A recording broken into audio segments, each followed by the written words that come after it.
अब जो हम देखेंगे वो है काइनेटिक थ्योरी ऑफ गैसेस।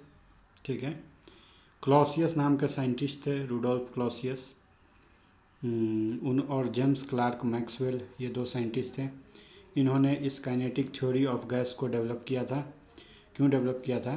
ताकि ये एक्सप्लेन कर सकें गैस लॉज को, जो गैस लॉ हमने पढ़े हैं उसको, in terms of gas molecules के मोशन, यानी गैस के मोलिक्यूल्स के जो मोशन होते हैं उसके टर्म में उसका रिफरेंस लेके ये लोग चाहते थे कि गैस लॉ जो होते हैं उसको एक्सप्लेन किया जाए, और इस कारण से इन्होंने काइनेटिक थ्योरी ऑफ गैस को डेवलप किया था, क्लॉसियस और मैक्सवेल नाम के साइंटिस्ट ने।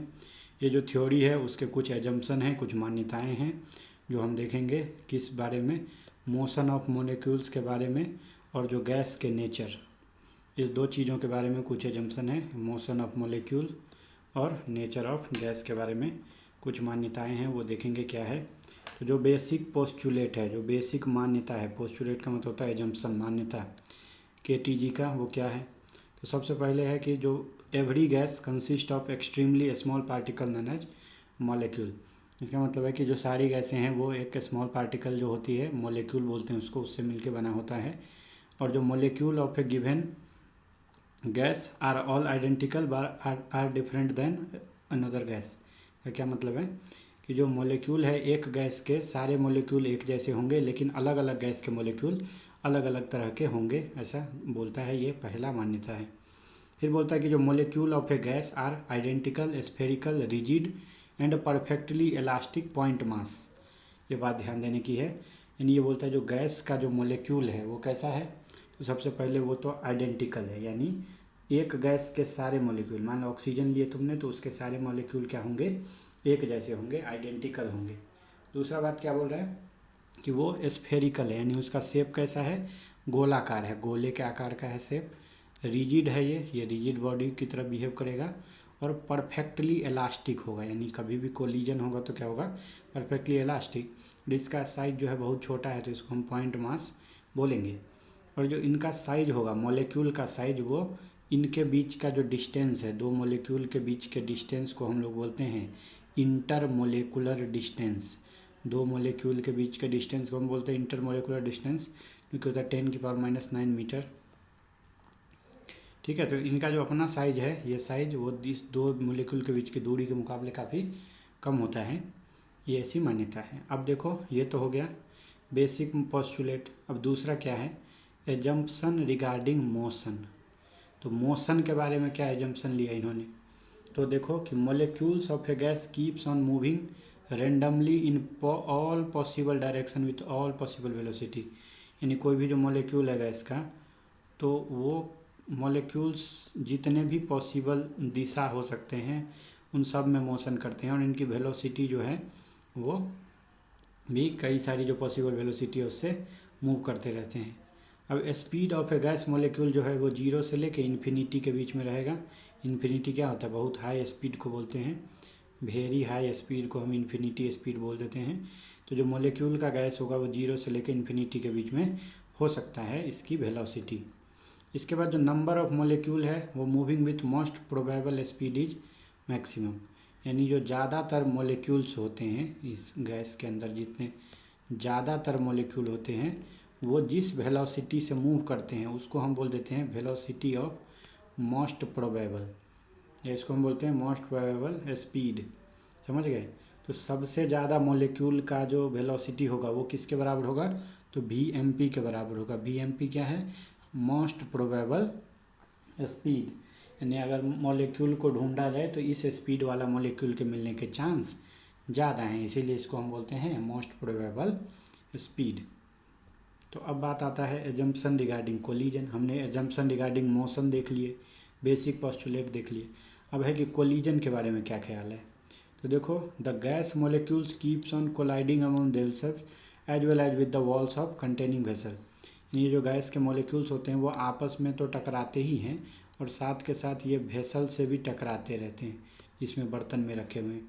और ये जो कोलिजन्स होते हैं वो परफेक्टली इलास्टिक कोलिजन होते हैं। फिजिक्स में तुम कोलिजन चैप्टर में इसको पढ़ोगे, परफेक्टली इलास्टिक कोलिजन होता है, यानी क्या होता है इसमें इनर्जी कंजर्व रहता है। यानी क्या होता है, परफेक्टली इलास्टिक है तो इनर्जी क्या रहेगा, कंजर्व रहेगा। यानी जब भी कोलिजन होगा मॉलिक्यूल मॉलिक्यूल के बीच में, वॉल वॉल के बीच में, तो ये परफेक्टली इलास्टिक कोलिजन होगा। और जो टोटल इनर्जी बिफोर कोलिजन, यानी टक्कर से पहले की energy is equal to total energy after collision. एक बात हो गया ये। अब होता है कि एजम्पशन रिगार्डिंग द फोर्स। तो देखो गैस मॉलिक्यूल के बीच में कोई भी, ऐसा हम मान लेते हैं कि नो अट्रैक्टिव या repulsive force x between gas molecule, यानी दो मॉलिक्यूल के बीच में ना तो कोई अट्रैक्टिव फोर्स लग रहा है ना ही कोई रिपल्सिव फोर्स लग रहा है। ऐसा हम मानते हैं, एक्चुअल में ऐसा होता है कि नहीं वो डिफरेंट बात है। ये हमारी मान्यता है ताकि हम काइनेटिक थ्योरी ऑफ गैस को पढ़ सकें। Gravitational attraction among the molecule is ineffective due to extremely small mass and very high speed of molecule. चूँकि मॉलिक्यूल की स्पीड काफ़ी ज़्यादा होती है और उसका मास काफ़ी कम होता है, इस कारण से ग्रेविटेशनल फोर्स जो उनके बीच में लगता है दो मॉलिक्यूल के बीच में, वो एकदम इनइफेक्टिव रहता है, नेग्लिजिबल रहता है। तो क्या तुमको मान्यताएं जो है अभी तक क्लियर हैं? हमने बेसिक पोस्टुलेट देखे कि गैस जो होते हैं स्मॉल मॉलिक्यूल से बने होते हैं। इस मॉलिक्यूल का जो है, एक गैस का अगर सारे मॉलिक्यूल देखो तो एक जैसे होंगे, दो गैस के हैं तो अलग अलग होंगे। मॉलिक्यूल जो होते हैं आइडेंटिकल होते हैं, स्फेरिकल होते हैं, रिजिड होते हैं, परफेक्टली इलास्टिक पॉइंट मास होते हैं। मॉलिक्यूल की साइज जो है इनके बीच की इंटरमॉलिक्यूलर डिस्टेंस के मुकाबले काफ़ी छोटी होती है साइज इनकी। मोशन अगर देखा जाए तो रेंडमली किसी भी मोशन में किसी भी स्पीड के साथ जाता है, और इनका जो वेलोसिटी है वो 0 से इन्फिनिटी के बीच में वेरी करता है। और हमने बोला था कि अगर तुम नंबर ऑफ़ मॉलिक्यूल देखोगे तो जो मोस्ट प्रोबेबल स्पीड है उससे मिलने वाले नंबर ऑफ़ मॉलिक्यूल सबसे ज़्यादा होंगे, जिसकी स्पीड क्या होगी, VMP के बराबर होगी। कोलिजन के बारे में हमने बोला कि जो गैस के मॉलिक्यूल हैं वो तो बर्तन से भी टकराता है और आपस में भी टकराता है, और ये जो कोलिजन होता है ये परफेक्टली इलास्टिक होता है। यानी energy before collision is equal to energy after collision. ठीक है, इसके बाद हमने और बोला, अब देखेंगे हम लोग फोर्स के बारे में। तो हमने बोला कि यहाँ तो कोई अट्रैक्टिव फोर्स लगेगा ना कोई रिपल्सिव फोर्स लगेगा बिटवीन द गैस मॉलिक्यूल। इसके बाद हमने क्या बोला कि जो ग्रेविटेशनल अट्रैक्शन फोर्स है वो निग्लिजिबल होता है, क्योंकि मॉलिक्यूल की जो वेलोसिटी है वो ज़्यादा होती है और मास जो होती है वो कम होती है। अब देखो एजम्पशन रिगार्डिंग प्रेशर। प्रेशर के बारे में कुछ एजम्पशन। जो मॉलिक्यूल है वो कॉन्स्टेंटली किससे टकराता है, वॉल ऑफ कंटेनर से। इस कारण से इनका क्या होता है, मोमेंटम में चेंज होता है। मान लो पहले m गुणे v इधर की तरफ था, वॉल से टकराया तो mv से वापस आ गया। तो ये टकराने के कारण से इनका मोमेंटम पहले इधर की तरफ था, अभी इधर की तरफ है, तो उस कारण से मोमेंटम चेंज होता है। तो ये जो चेंज इन मोमेंटम है ये किसको ट्रांसफ़र कर देता है, ये वॉल ऑफ कंटेनर को, यानी जिस कंटेनर के अंदर ये गैस रखा हुआ है उसकी दीवार को। इस कारण से मोमेंटम ट्रांसफ़र के कारण से फोर्स लगता है, और एरिया से डिवाइड करो तो प्रेशर मिल जाएगा। तो क्या होता है, consequently pressure is exerted by gas molecule on the walls of container. यानी कंटेनर के वाल पे प्रेशर क्यों लगता है, क्योंकि कोलिजन होता है। कोलिजन होता है तो क्या होता है, मॉलिक्यूल का मोमेंटम ट्रांसफ़र हो जाता है किसको, वॉल को। फिर है डेंसिटी के बारे में क्या ख्याल है। तो एजम्पशन रिगार्डिंग डेंसिटी क्या है, तो डेंसिटी ऑफ ए गैस को कांस्टेंट माना जाएगा सारे कंटेनर के पॉइंट पे, at all points of container. Density के बारे में क्या एजम्पशन है, the density of gas is constant at all point of the container. अब बात आती है प्रॉपर्टी या एजम्पशन ऑफ आइडियल गैस। देखो ये सारी चीज़ें जो हम बता रहे हैं ध्यान से सुनो, इसको याद रखना है तुमको कि क्या क्या एजम्पशन थे। कभी भी कोई पूछे तो तुमको ये दोहराने आना चाहिए कि हमने एजम्पशन क्या क्या लिए हैं KTG के बारे में। एक तो बेसिक पोस्टुलेट लिए थे, एक मोशन के बारे में लिए थे, इसके अंदर 3 पॉइंट थे। फिर हमने कोलिजन के बारे में बोला परफेक्टली, इसके 1 पॉइंट। फोर्स के बारे में 2 पॉइंट, एक तो अट्रैक्टिव रिपल्सिव, दूसरा ग्रेविटेशन। फिर हमने प्रेशर के बारे में बात किया कि प्रेशर क्यों लगता है, क्योंकि जो है मोमेंटम ट्रांसफ़र होता है कोलिजन के कारण से, इसलिए। और फिर डेंसिटी के बारे में हमने कहा कि ये हर जगह कांस्टेंट होता है। तो ये तुमको सारे पॉइंट ऐसे रटे होने चाहिए। अब देखो हम लोग देखते हैं प्रॉपर्टी या एजम्पशन ऑफ आइडियल गैस क्या होता है।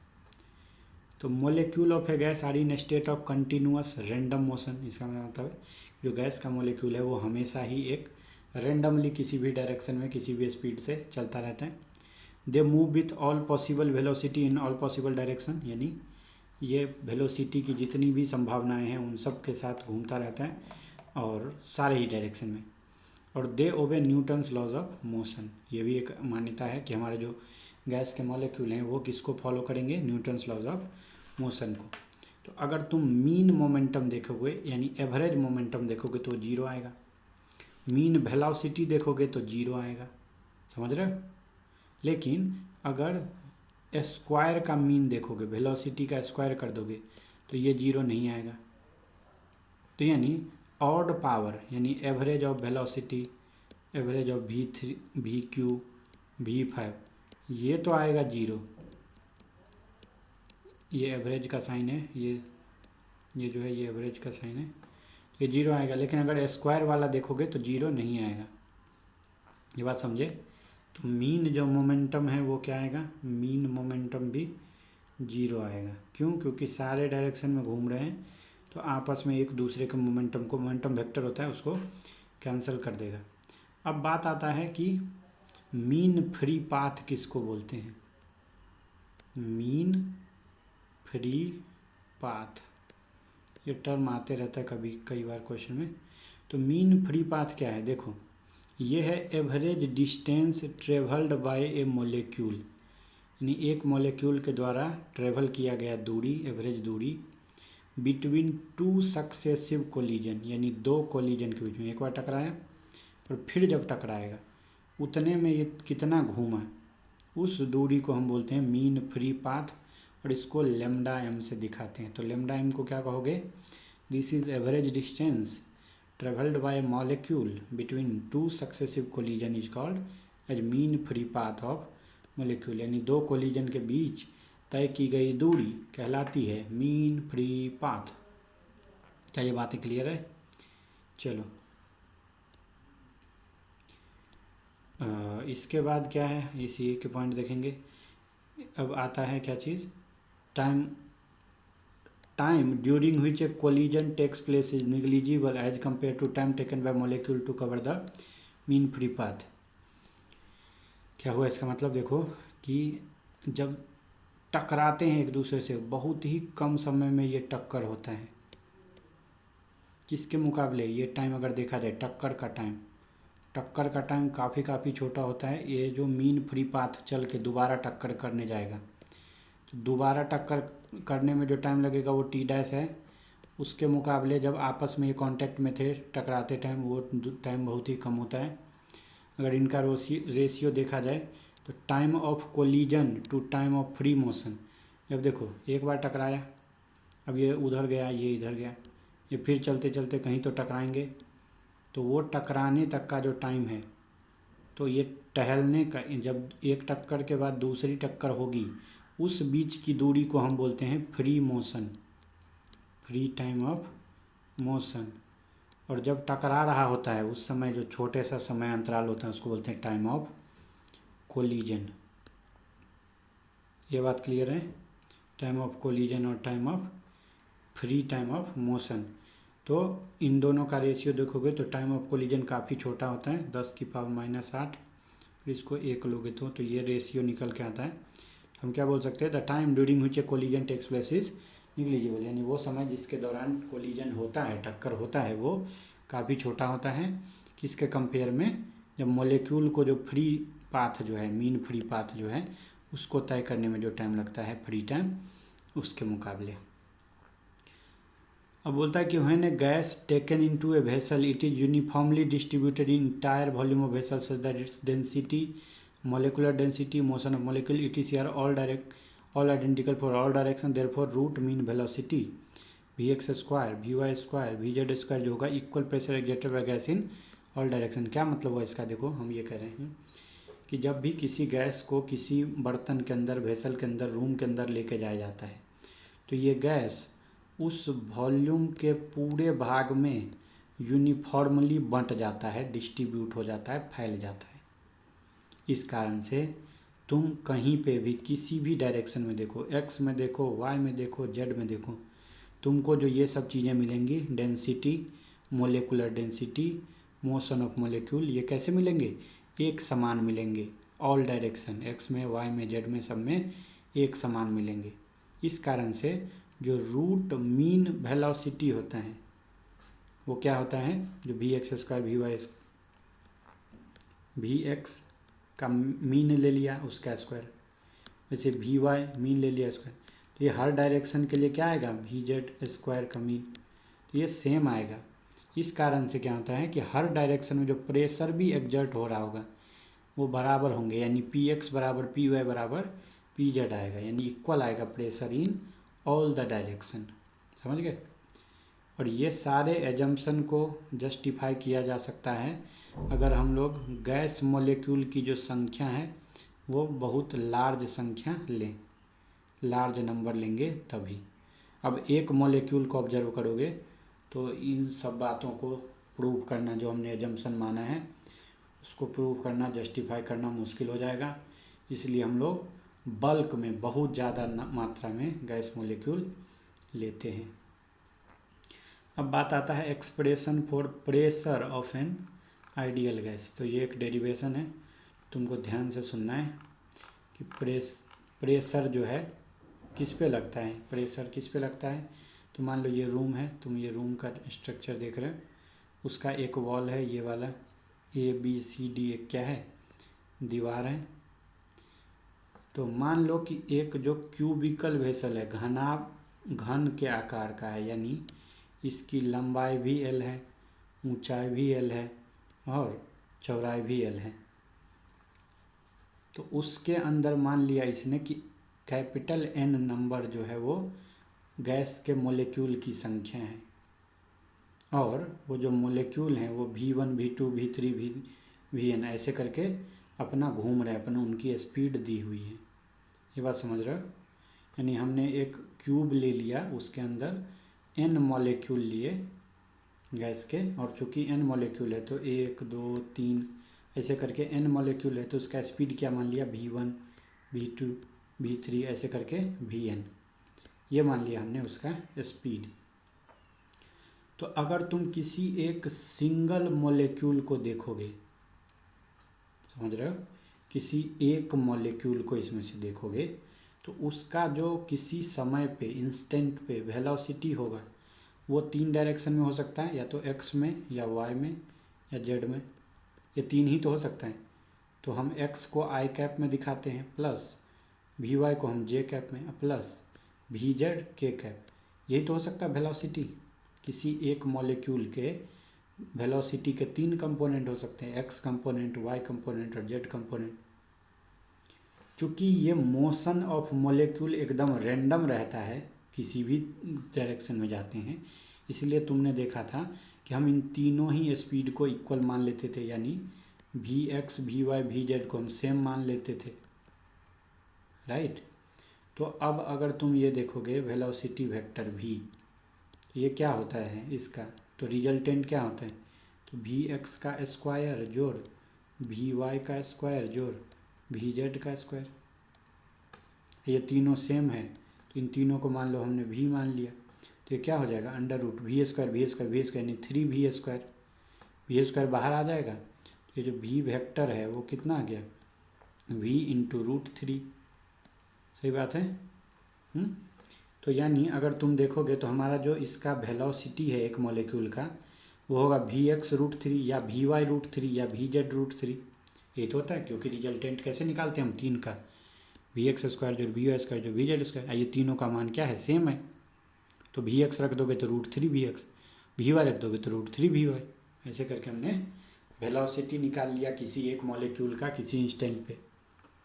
क्या ये बात तुम्हें समझ आ रहा है।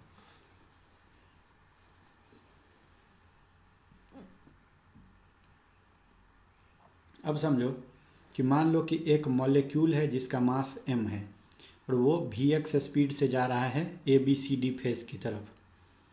तुमने ये देखा था, ये था हमारा फेस ABCD, ठीक है, ये हमारा फेस था।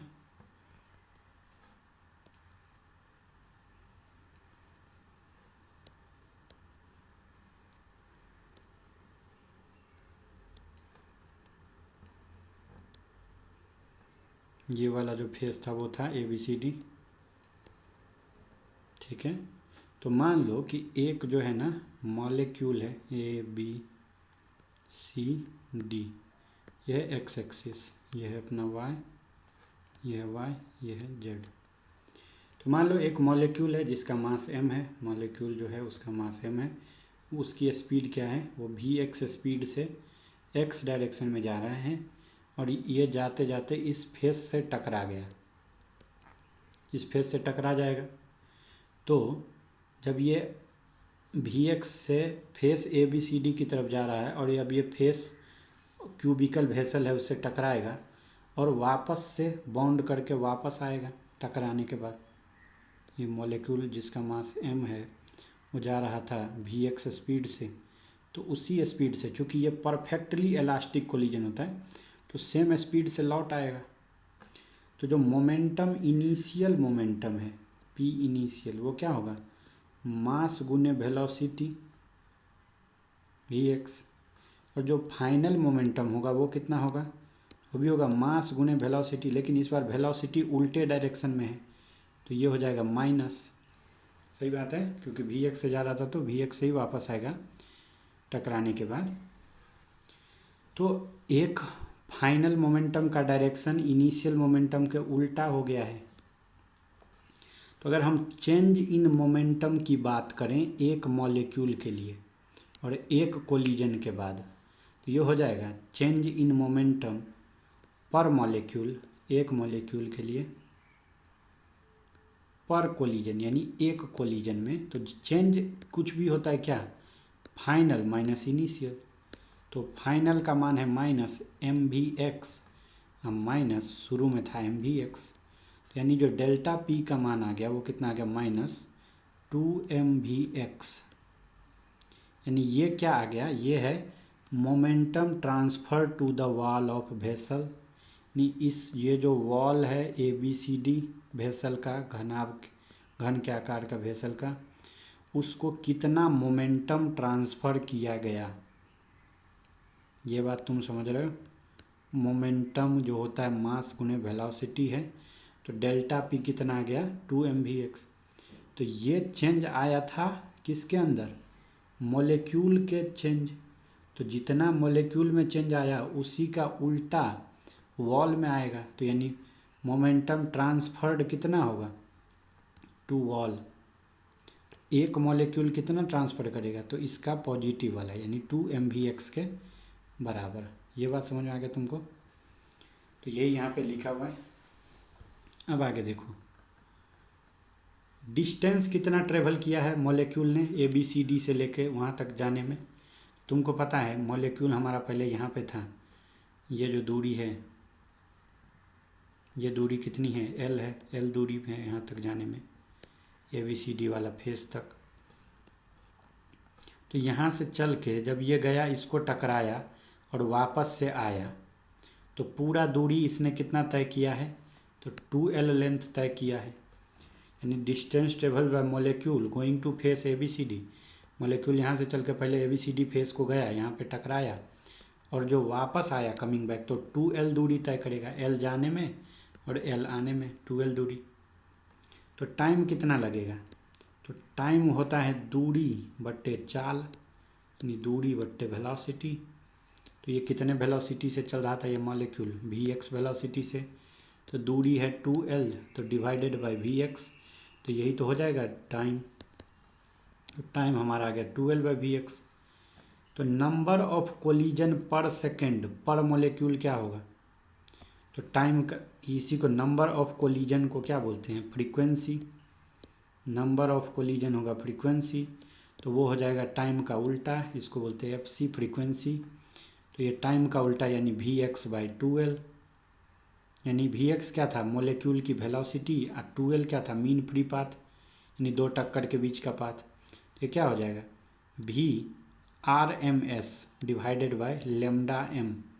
ये एक फार्मूला है, VRMS क्यों ले रहे हैं ये आगे बात करेंगे। तुम अभी के लिए मान के चलो ये वेलोसिटी बट्टे मीन फ्री पाथ का लेंथ है। तो कितने नंबर ऑफ कोलिजन होंगे वो कहाँ से आ गए, V√मीन² RMS divided by lambda m के बराबर। तो ये फार्मूला एक्चुअली यूज होता है, इसलिए हमने इसको अभी निकाला है। अब देखो, इस कारण से जो मोमेंटम ट्रांसफ़र है वॉल को 1 सेकेंड में बाय द मॉलिक्यूल इज़ कितने ट्रांसफ़र होंगे? तो देखो एक कोलिजन होने से मोमेंटम जो ट्रांसफ़र हो रहा था वो हो रहा था 2mvx, हमने पीछे देखा। अभी नंबर ऑफ कोलिजन कितने हैं? एफ के बराबर। तो टोटल जो पास होगा मोमेंटम वो कितना होगा? तो 2mvx गुणे एफ सी कितना था? vx/2l। तो इतने नंबर ऑफ कोलिजन है तो दोनों को गुना कर दिया हमने। तो यहाँ से आ जाएगा mvx का स्क्वायर डिवाइडेड बाई l। ये हो गया। तो अब तुम याद करो, जो एक्चुअल मॉलिक्यूल का स्पीड था वो क्या था? √3 गुने vx। तो vx का अगर स्क्वायर करोगे तो वो क्या हो जाएगा? v/√3 का स्क्वायर यानी v²/3। ये हम निकाल चुके हैं। तो यहाँ पे वही रख दिया गया है। तो m/l, अब vx² के बदले क्या रख दिया? v²/3। तो ये हो गया फोर्स, समझ रहे हो? क्योंकि 1 सेकेंड की बात हो रही है तो तुमको पता है जो फोर्स होता है वो होता है dp/dt, यानी मोमेंटम में चेंज बाय टाइम में चेंज। तो हम 1 सेकेंड के लिए पर सेकेंड निकाल रहे हैं तो फोर्स हो जाएगा डेल्टा पी। अगर टी का मान यहाँ पे क्या आ गया? 1। तो वही यहाँ पे किया गया है कि इसको हमने क्या बोल दिया? फोर्स बोल दिया कि फोर्स ऑन द वॉल। तो जो मोमेंट 1 सेकेंड में अगर बात करोगे तो इतने नंबर ऑफ टक्कर हो रहे हैं, ये है नंबर ऑफ टक्कर जो एफ बोलते हैं। एक टक्कर से इतने मोमेंटम, तो इतने टक्कर में कितने? तो इतने। और टाइम हमने 1 ले लिया तो डिवाइड बाय 1 करो तो इतना ही आएगा। तो हमने फोर्स निकाल लिया है कि पर सेकेंड एक मॉलिक्यूल के कारण इतना फोर्स लगेगा वॉल पे। तो अब फोर्स आ गया तो प्रेशर निकाला जा सकता है। तो pressure exerted by gas molecule क्या होगा? Force by area. प्रेशर क्या होता है? Force by area. तो एरिया हमने फोर्स क्या था? mv²/3l divided by area. तो mv²/3 एरिया गुने लेंथ को हम क्या बोल देते हैं? वॉल्यूम। ये तो होता है हमारा एरिया गुने लेंथ कर देते हो तो वॉल्यूम लिख देते हो। यहाँ से प्रेशर आ गया mv²/3v। यहाँ पे छोटा भी जो है वो है वेलोसिटी और बड़ा भी क्या है? वॉल्यूम। तो हमने निकाल लिया कि एक मॉलिक्यूल के कारण वॉल के ऊपर एक फेस पे इतना प्रेशर लगेगा। तो टोटल जो गैस है वो कितना ये लगाएगा? तो जितने मॉलिक्यूल उतना ये। तो मॉलिक्यूल की संख्या कितनी हो जाएगी? मान लो अगर n मॉलिक्यूल थे तो प्रेशर अभी कितना लगेगा? तो प्रेशर एक्जर्टेड बाय गैस जो होगा वो होगा mv²/3v गुने n। और जब भी ये छोटा v जो लेते हो mv² वाला, वो v को VRMS हम लेते हैं। क्यों लेते हैं आगे हम देखेंगे। तो प्रेशर का हमने इक्वेशन निकाल लिया है कि गैस जो प्रेशर एक्जर्ट करेगा वो होगा 1/3 mn/v इंटू VRMS का स्क्वायर। तो क्या ये तुमको अभी क्लियर है कि कैसे हमने डेल्टा पी लिखा? 2mvx, पी को हमने फिर इसी तरीके से होता है यार। तुम लोग देखते रहो, आराम आराम से इसको डेरिवेशन को समझने की कोशिश करो। तो अब बात आता है एक और कि जो है तुमने ये निकाल लिया कि क्या होगा 1/3 mn VRMS का स्क्वायर/3v। तो यहाँ से जो VRMS का स्क्वायर आएगा वो कितना आएगा? तुमने बोला कि जो प्रेशर एक्जर्टेड बाय गैस है वो है n था नंबर ऑफ मॉलिक्यूल गुने VRMS का स्क्वायर बाय 3 इंटू वॉल्यूम। यहाँ से VRMS का स्क्वायर कितना आ जाएगा? तो 3pv बाय m गुणे n है तो कितना है? पूरा मास अगर तुमको m दे दिया है गिवन मास, तो क्या होगा? कितनी संख्या थी गुणे मोलर मास।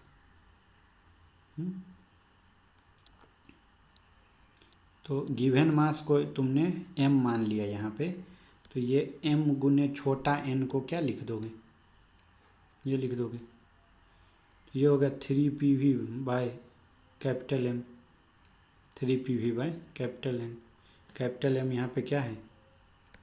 छोटा मास गुणे n, यानी एक मॉलिक्यूल की मास गुणे मॉलिक्यूल की संख्या, ये तो पूरा मास होगा।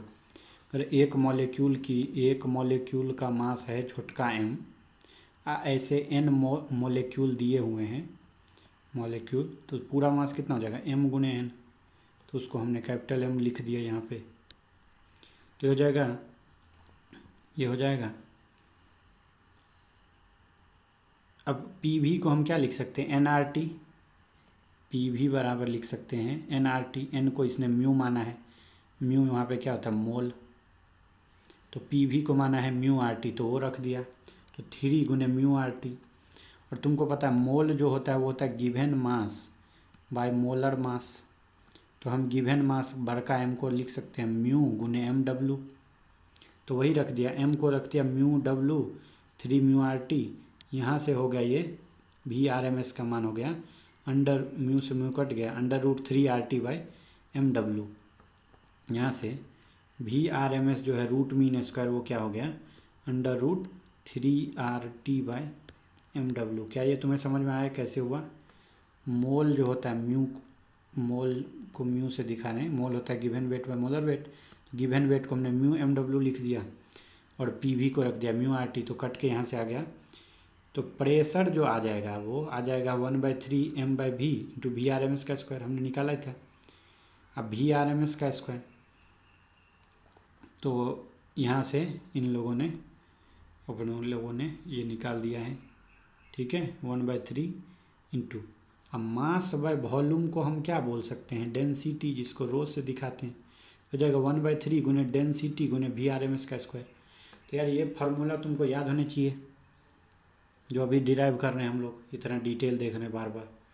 जो VRMS का स्क्वायर क्या हो जाएगा, 1/3 रो गुने प्रेशर, अगर तुम एग्जर्टेड की बात करो तो हो जाएगा 1/3 रो गुने VRMS का स्क्वायर।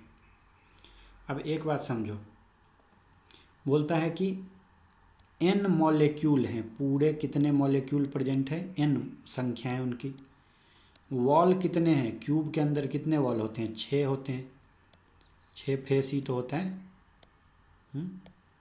ये 6 फेस होता है, तो वॉल है 6, तो अगर ईच वॉल पे हम देखेंगे, हर एक वॉल पे, तो n/6 हो जाएगा बंटवारा। और अगर 3 एक्सिस है टोटल XYZ, तो हर एक एक्सिस पे कितने मॉलिक्यूल हैं, तो n/3, पूरा n है, 3 एक्सिस है तो n/3, पूरा n है, 6 फेस है तो n/6, तो वही लिखा है, जो एवरेज नंबर होगा मॉलिक्यूल का ईच वॉल पे वो n/6 होगा, number of molecule each axis पे n/3 होगा। तो अगर तुमको x, y या z के अलॉन्ग जो x square mean square velocity निकालना है, तो रूट मीन स्क्वायर के डिवाइडेड बाई 3 हो जाएगा, VRMS का स्क्वायर डिवाइडेड बाई 3, क्योंकि इक्वली मटेगा। अगर पूरा वेलोसिटी RMS के बराबर है तो ये 3 से मिल के बना है, तीनों इक्वल है, तो तीनों इसका 1/3 होगा, VRMS/3 होगा, Vx बराबर Vy बराबर Vz is equal to RMS का स्क्वायर बाई 3। जो रूट मीन स्क्वायर होगा along any axis for gas molecule क्या होगा, VRMS जो है वो y, x और z में सेम होगा, और स्क्वायर करोगे तो, नहीं तो रूट करोगे तो VRMS/√3। तो अगर तुमको Vx पूछूं तो तुम बोल दोगे v root mean square by √3, यही हो जाएगा Vy का मान, यही हो जाएगा Vz का मान। तो ये ध्यान रखना, VRMS का √3 से डिवाइड कर दोगे तो XYZ एक्सिस पे वाला वेलोसिटी मिल जाएगा। तो देखो जूल का जो लॉ है उसको छोड़ दें तो बाकी सारे जो गैस लॉ हैं और गैस के इक्वेशन, वो हम प्रेशर का जो इक्वेशन अभी लिखे हैं यहाँ पे, वहाँ से प्राप्त किया जा सकता है। समझ रहे हो बात क्या बोल रहे हैं? अब जो है हम लोगों ने जो डेरिवेशन वाला पार्ट है प्रेशर निकालने का वो देख लिया है। तो मेनली जो है हम लोगों को ये सब चीज़ें जो है थोड़ा सा रिवाइज करना चाहिए कि कैसे डिराइव करते हैं, खुद से डिराइव करने का कोशिश करना चाहिए कि कैसे मोमेंटम का इक्वेशन लिखते हैं, कैसे फोर्स का इक्वेशन लिखते हैं, प्रेशर कैसे एरिया से डिवाइड करते हैं, फिर मोल कैसे निकालते हैं गिवन वेट व मोलर वेट करके, मास व वॉल्यूम को डेंसिटी कैसे रखते हैं। अब ये डेरिवेशन तुमको याद रहेगा तो सारी चीज़ें तुम आसानी से निकाल लोगे, नहीं याद रहेगा तो दिक्कत में पड़ जाओगे। तो क्वेश्चन दिया हुआ है the mass of a hydrogen molecule is इतना kg, अगर 10 के power 3 molecule are colliding per second on a stationary wall जिसका एरिया इतना है और एंगल 45 डिग्री पे है, to normal to the wall and reflected elastically with speed इतना, तो बोलता है प्रेशर एग्जर्टेड निकाल दो। तुम्हें सवाल ही समझ नहीं आया।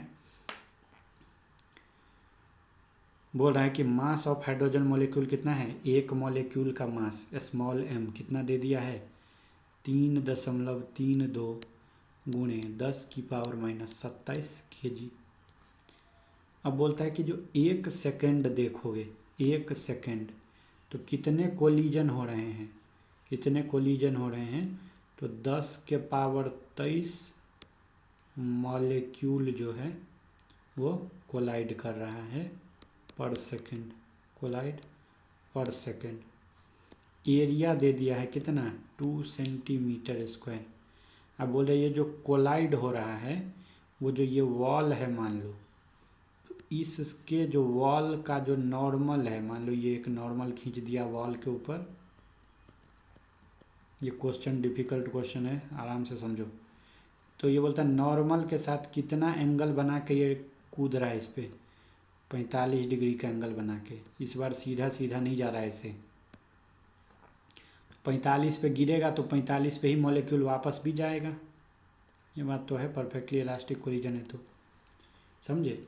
तो शुरू में अगर मोमेंटम है P1 और ये है P2, ऐसा हमने मान लिया। ये मान लो O पॉइंट पे गिर रहा है मॉलिक्यूल, तो हमको बोल रहा है कि ये जो है 45 डिग्री जो नॉर्मल है उसके साथ बना रहा है और इलास्टिकली रिफ्लेक्ट हो जाता है विथ स्पीड कितना 10⁻³ मीटर पर सेकेंड से। समझ रहे हो? अब हम ये स्पीड दिया हुआ है इतने स्पीड से, हमको बोल रहा है कि बता दो प्रेशर कितना लगेगा वॉल के ऊपर। सिंपल सा बात है, हमारा जो ये कोलिजन है जिसको हम इम्पैक्ट भी बोलते हैं वो क्या दे दिया है इलास्टिक। तो momentum before collision initial momentum is equal to होगा फाइनल मोमेंटम, P1 बराबर हो जाएगा P2, जिसका मान हम लोग मान लेते हैं P। तो वो कितना होगा, वो होगा मास गुने वेलोसिटी के बराबर।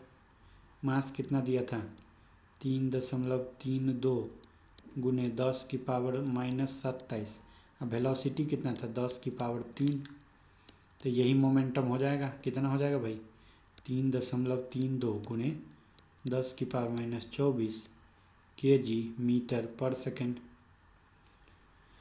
तो अब हम जो देखेंगे चेंज इन मोमेंटम वो किसके अलोंग देखेंगे, चेंज इन मोमेंटम जो देखेंगे हम हमेशा अलोंग द नॉर्मल देखेंगे। ये जो लाइन है नॉर्मल उसके अलोंग देखेंगे। तो क्या होगा, तो पहले कितना था मान लो, ठीक है, तो पहले ये P1 का इसके अलोंग कंपोनेंट कितना आएगा, तो P1 cos 45।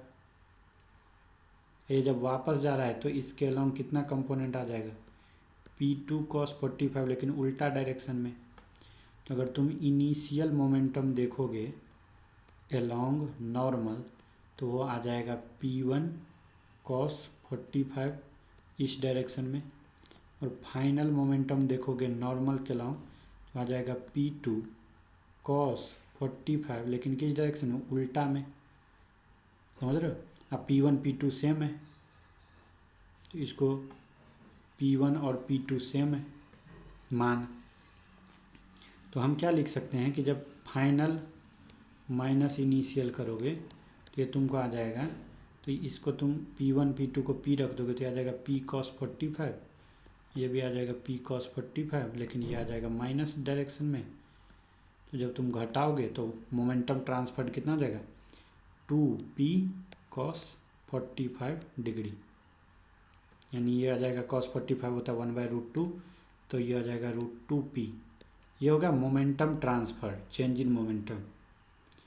अब बात आता है कि F को मान लो तुम कि ये क्या है फ्रीक्वेंसी है। F क्या है फ्रीक्वेंसी, किस चीज़ की, कोलिजन की फ्रीक्वेंसी। तो जो फोर्स आएगा वो क्या आएगा, वो आता है डेल्टा P, यानी change in momentum by change in time. अब 1/Δt को फ्रीक्वेंसी भी लिख देते तो डेल्टा पी अगुने फ्रीक्वेंसी लिख सकते हैं इसको। तो डेल्टा पी हमारा था √2p अगुने फ्रीक्वेंसी है एफ। तो ये आ गया फोर्स, ये आ गया क्या चीज़, फोर्स। तो हमको क्या देखना है अभी इस पे, हमको देखना है प्रेशर। तो हमको देखना है प्रेशर, तो क्या करना पड़ेगा, फोर्स बाय एरिया करना पड़ेगा। जो प्रेशर आएगा, प्रेशर जो आएगा P वो आएगा फोर्स बाय एरिया। फोर्स हमने अभी निकाला √2p गुने फ्रीक्वेंसी बाय एरिया, यहाँ से रख दो √2। मोमेंटम हमने ऑलरेडी निकाला था 3.32 गुणे 10⁻⁻24। फ्रीक्वेंसी कितने हैं, कितना कोलिजन हो रहा था, एक क्वेश्चन में दिया था पिछले पेज पे। मोमेंटम हमने ये निकाला था यहाँ से डेल्टा पी का मान। नंबर ऑफ कोलिजन यह था 10⁻23 मॉलिक्यूल पर सेकेंड, यहाँ रख देंगे 10⁻23। और एरिया दिया था 2 सेंटीमीटर स्क्वायर। cm² को मीटर स्क्वायर में बदलने के लिए 10⁻⁻4 से गुणा करना पड़ता है। ये हो जाएगा 2 गुणे 10⁻⁻4। ये सॉल्व करते से जो प्रेशर का मान है वो तुमको मिल जाएगा 2.347 गुणे 10⁻3 न्यूटन पर मीटर स्क्वायर, पास्कल इसको बोलते हैं। तो ये आसानी से हम इस चीज़ को देख सकते थे। अब बात निकल के आता है डिग्री ऑफ फ्रीडम क्या होता है। डिग्री ऑफ फ्रीडम क्या है, देखो कोई भी जो मॉलिक्यूल है या एटम है, कोई भी मॉलिक्यूल या एटम अपने मोशन और एनर्जी को कितने इंडिपेंडेंट तरीके से, the number of independent ways, कितने इंडिपेंडेंट तरीके से अपने मोशन को दिखा सकता है, उसी को बोलते हैं डिग्री ऑफ फ्रीडम। अंग्रेजी में बात करें तो the number of independent ways in which a molecule और an atom can exhibit motion और have energy is called its degree of freedom. बात समझे। जैसे देखो यहाँ पे एग्जाम्पल देखो तुम कुछ, ये ब्लॉक है जो इस ज़मीन पे रखा हुआ है, ठीक है। तो ये क्या हो सकता है, तो ये ब्लॉक किधर की तरफ मूव कर सकता है, मोशन कर सकता है। तो ये इसी मोशन या तो इधर जा सकता है या इधर जा सकता है स्ट्रेट लाइन में। ये ब्लॉक उड़ तो नहीं सकता है अपने आप, या ज़मीन में तो नहीं घुस जाएगा, समझ रहे हो। तो ये स्ट्रेट लाइन में ही मूव कर सकता है। तो इसलिए इस ब्लॉक का एक ही पॉसिबल तरीका है, वो क्या है कि translation degree of freedom. Translate होना और रोटेट होना और वाइब्रेट होना, ये तुम समझते हो क्या। ट्रांसलेट का मतलब होता है यहाँ पे ये रखा हुआ था, इसको खिसका के तुम यहाँ पे ला दिए, ये खिसक के चले जाना का मतलब होता है ट्रांसलेट। रोटेट का मतलब होता है ये पंखा का ब्लेड है, ठीक है, पंखा का ब्लेड है, ये घूम गया, ये इसको बोलते हैं रोटेट। अब वाइब्रेट का मतलब होता है ये अपने ही जगह पे वाइब्रेट कर रहा है, इधर इधर इधर इधर जा रहा है। ये 3 मोशन होते हैं, रोटेशन, ट्रांसलेशन, वाइब्रेशन। तो ये वाला जो हमारा पार्टिकल है, ब्लॉक है, ये केवल ट्रांसलेशनल डिग्री ऑफ फ्रीडम दिखाएगा, यानी एक ही डायरेक्शन में स्ट्रेट लाइन में मूव करेगा। इसीलिए इसके डिग्री ऑफ फ्रीडम को हम 1 बोलेंगे, F=1 होगा। प्रोजेक्टाइल जो होता है, हमने प्रोजेक्टाइल मोशन पढ़ा है, प्रोजेक्टाइल को जो फेंकते हैं इसके 2 डिग्री ऑफ फ्रीडम होता है। क्यों, क्योंकि ये एक प्लेन में मूव कर सकता है, इसलिए ये एक्स में भी और वाई में भी ये 2 डायरेक्शन में मूव करता है प्रोजेक्टाइल, इसीलिए इसको 2 डिग्री ऑफ फ्रीडम बोलते हैं। अगर हम स्फीयर की बात करें तो इसके पास एक तो ये लुढ़क के दूर जा सकता है, यहाँ पे पहले था, यहाँ आ सकते हैं, और दूसरा गुड़कते हुए जा सकता है, रोटेशनल हो सकता है एक इसका। इसके भी 2 डिग्री ऑफ फ्रीडम होंगे, क्या चीज़, एक तो रोटेशनल और दूसरा क्या होगा, ट्रांसलेशनल। एक तो ये अपना जगह परिवर्तन किया और दूसरा रोटेट भी हुआ। तो इस कारण से अगर तुम देखोगे तो कोई एक पार्टिकल जिसको किसी ने पकड़ नहीं रखा है, ये स्पेस के अंदर फ्री है, तो इसके 3 डिग्री ऑफ फ्रीडम हो सकते हैं। कैसे? ये एक एक्स में जा सकता है, एक वाई में जा सकता है, एक जेड में जा सकता है। तो यहाँ से खिसक के ये एक्स में यहाँ चला जाए, खिसक के यहाँ चले जाए, या खिसक के यहाँ चले जाए। तो अगर हम ट्रांसलेशनल डिग्री ऑफ फ्रीडम की बात करें, ट्रांसलेशनल डिग्री ऑफ फ्रीडम किसी फ्री पार्टिकल का, तो कितना हो सकता है? ये ज़्यादा से ज़्यादा 3। जब स्फीयर प्योर रोलिंग कर रहा होता है तो इसके केवल 1 डिग्री ऑफ फ्रीडम होता है, 1। समझे? और जो काइनेटिक एनर्जी इसका होता है वो होता है हाफ mv² जोड़ 1 + k²/r², और ये 7/10 mv² आता है। ये हम रोटेशन चैप्टर के अंदर जब रोलिंग पढ़े होंगे तो ये चीज़ आता है कॉन्सेप्ट। तो अगर तुमको पूछ लिया जाए कि अगर स्फीयर प्योर रोलिंग कर रहा है तो कितना, तो केवल रोलिंग कर रहा है तो केवल रोटेशनल डिग्री ऑफ फ्रीडम आएगा, ट्रांसलेशनल वाला गायब हो जाएगा, तो ओनली 1 डिग्री ऑफ फ्रीडम आएगा। तो देखो हम डिग्री ऑफ फ्रीडम की बात कर रहे हैं, तो translational degree of freedom, rotational degree of freedom और वाइब्रेशनल डिग्री ऑफ फ्रीडम, ये 3 तरह के डिग्री ऑफ फ्रीडम होते हैं। तो ट्रांसलेशनल जो है ज़्यादा से ज़्यादा 3 डिग्री ऑफ फ्रीडम हो सकता है। ट्रांसलेशन एक्स में कर सकता है, वाई में कर सकता है, जेड में कर सकता है। वैसे ही रोटेशनल डिग्री ऑफ फ्रीडम जो है वो डिपेंड करता है कि मॉलिक्यूल का स्ट्रक्चर कैसा है। और जो वाइब्रेशनल डिग्री ऑफ फ्रीडम है ये केवल और केवल वेरी हाई टेम्परेचर पे ही देखने को मिलता है। ट्रांसलेशनल 3 हो सकते, रोटेशनल जो है मॉलिक्यूल के स्ट्रक्चर पे डिपेंड करता है, और जो वाइब्रेशनल है वो केवल हाई टेम्परेचर पे देखने को मिलता है। तो ये टेबल है देखो, तो अलग अलग जो गैस है उसके लिए डिग्री ऑफ फ्रीडम क्या होंगे डिफरेंट गैस के लिए, अकॉर्डिंग टू एटॉमिसिटी। एटॉमिसिटी का क्या मतलब होता है कि एक, मान लो अगर ये N2 गैस लोगे तो इसके अंदर कितने एटम है? 2 एटम है। तो इसकी एटॉमिसिटी जो होती है वो number of atom in 1 molecule.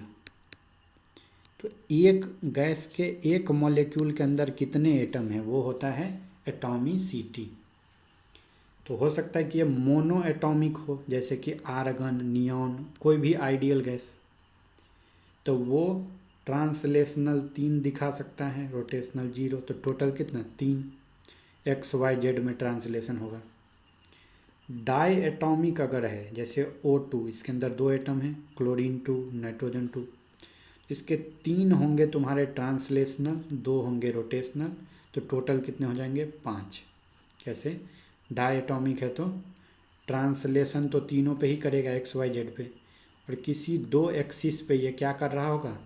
Die atomic है तो रोटेट भी कर रहा होगा।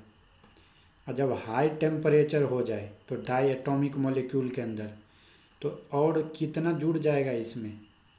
2 वाइब्रेशन भी जुड़ जाएगा। तो कितना हो जाएगा हाई टेम्परेचर पे? 3 2 5 तो पहले से था, 2 और जुड़ गया तो 7 डिग्री ऑफ फ्रीडम आ जाएगा। समझे? अब हमसे क्वेश्चन पूछा जा रहा है कि calculate the total number of degree of freedom possessed bye molecule in 1 centimetre of hydrogen gas at NTP। क्या बोल दिया है? NTP पे है, ठीक है। 1 सेंटीमीटर क्यू जो है वॉल्यूम दिया हुआ है, हाइड्रोजन गैस है। तुमको पता है NTP पे जो वॉल्यूम होता है, ठीक है, वो कितना होता है? तो 22.4 लीटर, इसी को हम बोलते हैं 22,400 सेंटीमीटर क्यूब। समझ रहे हो? तो जो 22,400 सेंटीमीटर क्यूब होता है ये 1 मोल का वॉल्यूम होता है, और 1 मोल का मतलब होता है एवोगाड्रो संख्या के बराबर मॉलिक्यूल्स। तो हमारे पास इतने सेंटीमीटर क्यूब में कितने मॉलिक्यूल होंगे? तो एवोगाड्रो संख्या के बराबर मॉलिक्यूल होंगे। 22,400 CM3 में। बट हमको तो बोला है एक ही CM3 वॉल्यूम दिया है, तो कितने मॉलिक्यूल हैं? तो ये हो जाएगा 6.02 गुणे 10⁻23 डिवाइडेड बाई 22,400। इतनी संख्या में मॉलिक्यूल मिलेंगे तुमको, यानी ये आता है 0.26875 गुणे 10⁻20 मॉलिक्यूल। ये तो आ गया, तुमने संख्या निकाल लिया। अब तुम जानते हो H2 जो है वो डाई एटॉमिक है, और जो तापमान की बात हो रही है वो NTP है, तो ये वेरी हाई तो नहीं है, वेरी हाई तो नहीं है, तो ये वाइब्रेशनल डिग्री ऑफ फ्रीडम तो इसमें आएगा नहीं। ठीक है, तो केवल H2 के लिए, डाई एटॉमिक के लिए 3 आएगा ट्रांसलेशनल जोड़, 2 आएगा रोटेशनल डिग्री ऑफ फ्रीडम। तो यानी कितने डिग्री ऑफ फ्रीडम हो जाएंगे? 5 डिग्री ऑफ फ्रीडम हो जाएंगे। तो अब इतने मॉलिक्यूल हैं और एक मॉलिक्यूल का इतने डिग्री ऑफ फ्रीडम है, तो जो total number of degree of freedom आएगा वो आएगा 5 गुने कितने मॉलिक्यूल थे वो? 0.26875 गुने 10⁻20, ये हो जाएगा तुम्हारा 1.34375 गुने 10⁻20। तो एक मॉलिक्यूल के लिए 5, तो इतने मॉलिक्यूल के लिए ये। कितना आसान है ये। तो अब जो है हम अपने नेक्स्ट वीडियो में KTG वाले पार्ट में पढ़ेंगे Maxwell law of equipartition of energy. ये थोड़ा इम्पोर्टेंट टॉपिक है, इसलिए इसको हम अपने नेक्स्ट वीडियो में देखेंगे। और फिर हम लोग मैक्सवेल के बाद थोड़ा सा इंटरनल एनर्जी के बारे में पढ़ के अपने KTG वाले पोर्शन को ख़त्म करेंगे, और फिर हम इंटर करेंगे थर्मोडायनामिक्स के अंदर। यानी हमारा जो तीसरा वीडियो के बाद चौथा वीडियो थर्मोडायनामिक्स के ऊपर शुरू हो जाएगा।